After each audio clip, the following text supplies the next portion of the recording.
Hello दोस्तों, यदि आप भी क्लास 10th का 24 जून को जून मंथली एग्ज़ाम देने वाले हैं तो आपके लिए क्लास काफ़ी महत्वपूर्ण है। क्योंकि अभी के इस क्लास में क्लास 10th के लिए जो 24 जून को आप लोग का हिंदी का मासिक परीक्षा होने वाला है, तो अभी के इस क्लास में हम लोग क्लास 10th के हिंदी के सब्जेक्टिव क्वेश्चन आंसर देखेंगे जो 24 जून को आप लोग का हिंदी का परीक्षा होने वाला है। इसका ऑब्जेक्टिव क्वेश्चन हम पिछले क्लास में बता दिए हैं। अभी के इस क्लास में हम लोग इसका सब्जेक्टिव क्वेश्चन आंसर देखेंगे, तो आप लोग क्लास में अंत तक बने रहिएगा। और ये क्लास 10th मासिक परीक्षा जून 2024 के लिए है और आप लोग का एग्ज़ाम 50 नंबर का होगा। 50 नंबर का यानी 25 नंबर का सब्जेक्टिव और 25 नंबर का ऑब्जेक्टिव का। विषय कोड हिंदी का 101 रहने वाला है और यहाँ पर समय 1 घंटा 30 मिनट का रहेगा। तो सबसे पहले आप लोगों का खंड अ मिलेगा। खंड अ में वस्तुनिष्ठ प्रश्न पूछा जाएगा, यानी ऑब्जेक्टिव क्वेश्चन 1 से लेकर 30 तक, जिनमें से किन्हीं 25 प्रश्नों के एग्जाम में जवाब देना है।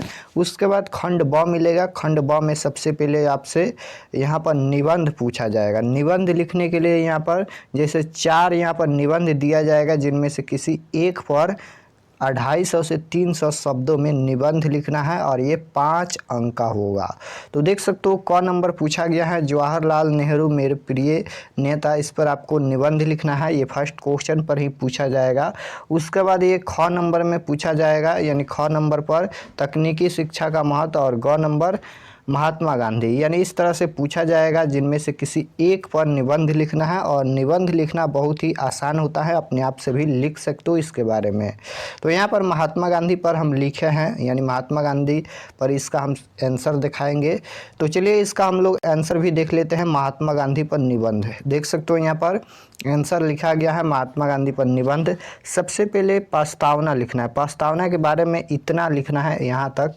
वहाँ पर शिक्षा के बारे में लिखना है कि कहाँ से महात्मा गांधी शिक्षा प्राप्त किए, तो शिक्षा के बारे में यहाँ से लेकर यहाँ तक लिखना है इस प्रकार से।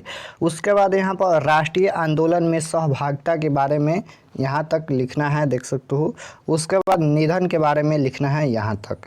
तो यहाँ पर निबंध समाप्त होता है, इतना लिखिएगा, आप लोग को 5 अंक आसानी से मिल जाएगा। देख सकते हो यहाँ पर महात्मा गांधी पर निबंध लिखा गया है। क्वेश्चन नंबर जो पूछा गया था 1 नंबर का ग का यहाँ पर आंसर है। महात्मा गांधी पर निबंध यहाँ तक लिखना है, यहाँ निधन तक लिखना है यहाँ तक। उसके बाद क्वेश्चन नंबर 2 में पूछा जाएगा कि निम्नलिखित में से किसी 5 प्रश्नों के उत्तर दे। किसी 5 प्रश्नों के उत्तर देना है यहाँ पर। ये लघु उत्तरीय प्रश्न पूछा जाएगा 1 से लेकर, यानी 10 क्वेश्चन पूछा जाएगा, जिनमें से किसी 5 प्रश्नों के एग्जाम में जवाब देना है। और प्रत्येक प्रश्न 2 अंक निर्धारित रहेगा, यानी प्रत्येक प्रश्न 2 अंक का होगा। देख सकते हो यहाँ पर 10 अंक मिलेगा। तो जैसे क नंबर में क्वेश्चन यहाँ पर पूछा गया है कि पपाती कौन थी और वह शहर क्यों लाई गई, तो इस तरह से क्वेश्चन पूछा गया है। ख नंबर है माँ मंगू को अस्पताल में क्यों नहीं भर्ती कराना चाहती थी। उसके बाद घ नंबर है कि दृष्टि दिनकर की दृष्टि में आज के देवता कौन है। उसके बाद है मनुष्य की छाया कहाँ और क्यों पड़ी हुई है। उसके बाद है कि झोले में मछलियाँ लेकर बच्चे पतली गली में दौड़ते हुए क्यों घुस गए। उसके बाद है कि लखनऊ और रामपुर में बिरजू महाराज का क्या संबंध है। उसके बाद है यहाँ पर देख सकते हो बढ़ते नाखून द्वारा प्रकृति मनुष्य को क्या याद दिलाती हैं। उसके बाद है कि अक्षर ज्ञान कविता में बेटे के आंसू कब आते हैं और क्यों। उसके बाद है कि बहादुर के चले जाने पर सबको पछतावा क्यों होता है। तो इस तरह से क्वेश्चन पूछा गया है। अब इसका आंसर हम लोग देख लेते हैं। तो देख सकते हो क नंबर का यहाँ पर आंसर लिखा गया है, पपाती कौन थी और क्यों लाई गई थी। तो इस तरह से आप लोग आंसर लिखिएगा यहाँ तक, देख सकते हो। उसके बाद ख नंबर का आंसर यहाँ तक लिखिएगा। इनमें से किसी 5 प्रश्नों का ही उत्तर देना है, लेकिन हम 10 का ही उत्तर लिख दिए, 10 में 10 आंसर बताए हैं।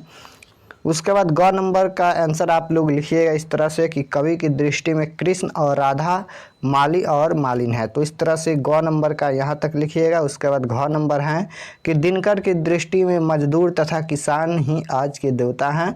उसके बाद यहाँ पर है कि मनुष्य की छाया झूलसे हुए पत्थरों और उजड़ी हुई सड़कों की गच फर्श पर पड़ी हुई है, जहाँ मानव की नियमित अकाल काल कवलित मरना होना लिखा था। तो इस तरह से यहाँ तक लिखिएगा। उसके बाद 4 नंबर है कि झोले में मछलियाँ लेकर बच्चे दौड़ते हुए पतली गली में इसलिए घुस गए क्योंकि गली में घर नज़दीक था। तो इस तरह से यहाँ तक लिखिएगा। 5 ही प्रश्न का जवाब देना है। देख सकते हो यहाँ पर 10 का ही आंसर लिखा गया है, 10 तक आंसर लिखा गया है, जिनमें से किसी आप 5 प्रश्न का उत्तर दीजिएगा जो आप लोग को आसान लगेगा। उसके बाद 3 नंबर में पूछा जाएगा यहाँ पर एक आवेदन पत्र लिखने के लिए अथवा में यहाँ पर 2 छात्रों के बीच संवाद लिखने के लिए दोनों में से किसी एक प्रश्नों का ही उत्तर देना है। प्रत्येक प्रश्न ये 5 अंक का होगा। देख सकते हो 2 प्रश्न पूछा जाएगा, या तो आप आवेदन पत्र लिखिए या तो आप यहाँ पर संवाद लिखिए, दोनों में से किसी एक का ही जवाब देना है।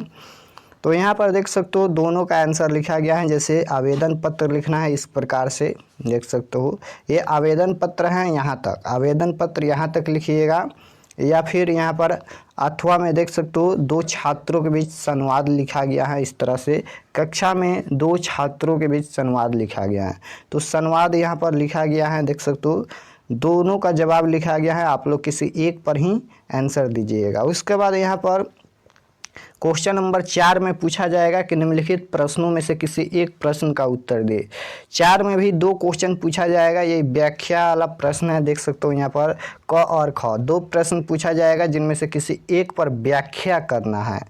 तो यहाँ पर ख का यहाँ पर आंसर लिखा गया है। देख सकते हो इस तरह से आप लोग लिखिएगा ख नंबर में आंसर कि प्रस्तुत पंक्तियाँ राष्ट्रवादी कवि रामधारी सिंह दिनकर द्वारा लिखित कविता जनतंत्र का जन्म से उद्धत है। यानी यहाँ पर जो ये लिखा गया है यह कहाँ से लिखा गया है, कहाँ से लिया गया है, किस चैप्टर से, तो जनतंत्र का जन्म जो चैप्टर है उससे लिया गया है, जिसके लेखक कौन है, रामधारी सिंह दिनकर हैं। तो इस तरह से लिखिएगा। इसमें कवि ने जनता की शक्ति या महत्व के विषय में बतलाया है। कवि कहता है कि सदियों की गुलामी के बाद देश स्वतंत्र हुआ। देश स्वतंत्र होते ही भारत में लोकतंत्र की स्थापना की गई।